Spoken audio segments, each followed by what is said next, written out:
אני חשבתי שבתור ראש עיר זה חשוב שאתה תדע את זה. אני חושב שזה הסלמה במצב, ואני אשמח ותבוא לראות. Violence is surging in the city of Lud in central Israel. Ariel Ben David of the Neve Zayit neighborhood told the acting mayor of Lud, Ilan Harari, about a Molotov cocktail that hit his home.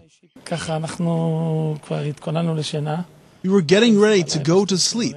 It was around midnight, or 12:15, when we heard the sound of an explosion and saw a flash of light. Then, when we started smelling a very strong smell of gasoline, we called the police, and I went outside.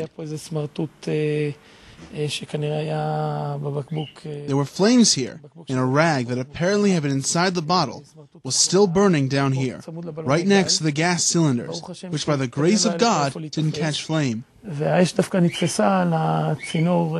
The fire did spread to these plastic drainage pipes. You could have easily blown up the gas cylinders, and I'd rather not think what could have happened. Ben David knows for certain who threw the Molotov cocktail at his family home. We live in a mixed town with Arab neighbors, and Jews are not in the habit of throwing fuel bombs at each other. On Friday evenings here, especially in the last few weeks, there are a lot of cars that drive wildly. You see 3 or 4 Arabs in a car cruising around for Jewish girls. Their radios blasting at volumes that wouldn't shame a wedding hall. And when no one does anything, no one stops them or checks them, it develops into worse stuff. This bullet hole adorns the window in the home next door to Ben David's.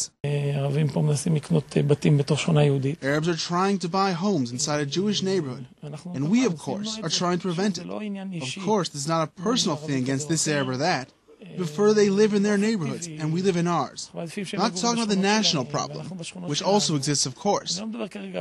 But at least on the municipal level, we obviously prefer for them to live in their neighborhoods and to receive good treatment and to have good lives, for us to live in our neighborhoods and to have good lives too.